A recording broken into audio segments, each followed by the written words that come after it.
Okay, so I wasn't able to talk much at the school shop because Neil was running his cabinet class, but I just made a through mortise on this double bent lamination right at the apex of the curve. And it was pretty straightforward, so I could have definitely used one of my router jigs I made, but if you have access to a multi-router, they're incredibly versatile and very efficient tools, so I decided to go for that instead. And what I did is I located the center of my curve along the scribed line in the bed of the multi-router, and then used two locating pegs on either side to sort of doubly make sure this curve was centered. And then I clamped it really firmly to the machine bed and set up with a 1/2 inch router bit.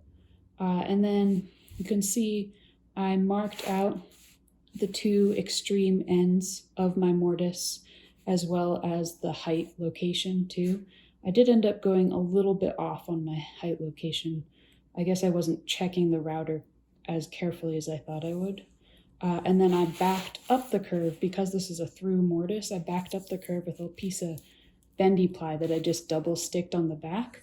And that way I could avoid having any tear out as I punched through the lamination.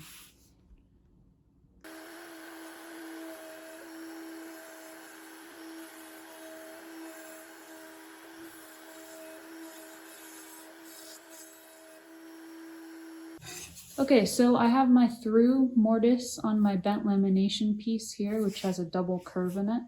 And now I'm going to start to cut a tenon that will be able to fit the through mortise. So I'm going to treat it initially just like a standard tenon. So I have my miter gauge and a dado stack set up here, and I'm going to get the width and shoulders fit, or I should say the two sets of the cheeks fit, and then I'm going to dial in those curved shoulders.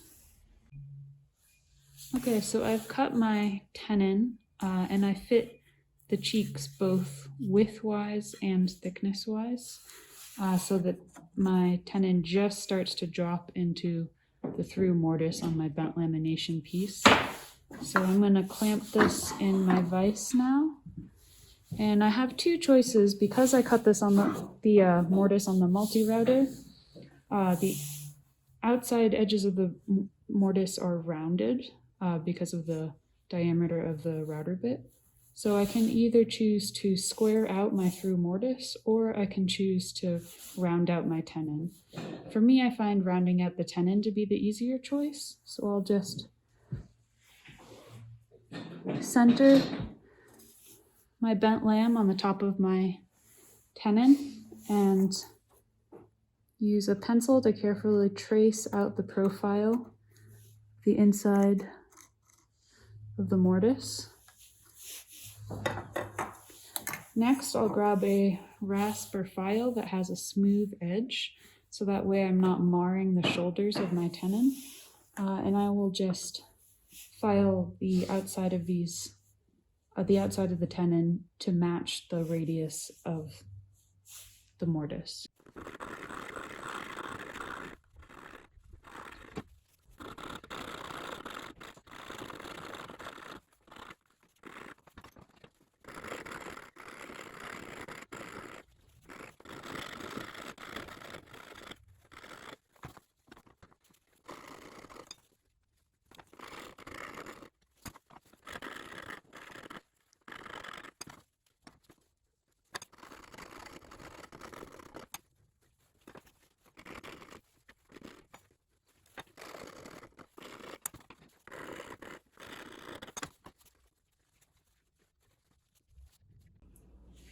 Okay, so I rounded the outside cheeks of my tenon to match the diameter of the router bit I used to cut the mortise with.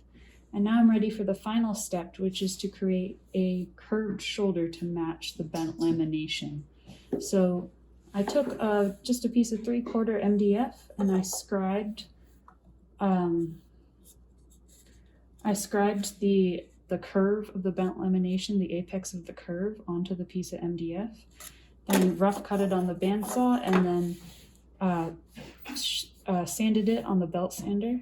So it matches pretty well.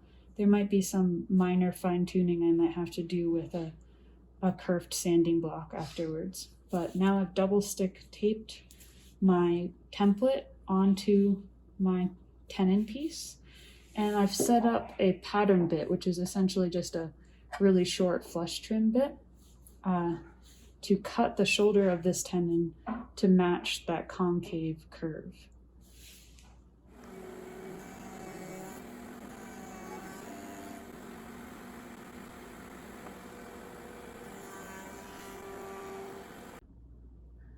So I have my cheeks fitted, I have my shoulder routed from my router template. All that I really have to do now is just hollow out the remaining waist on the shoulders.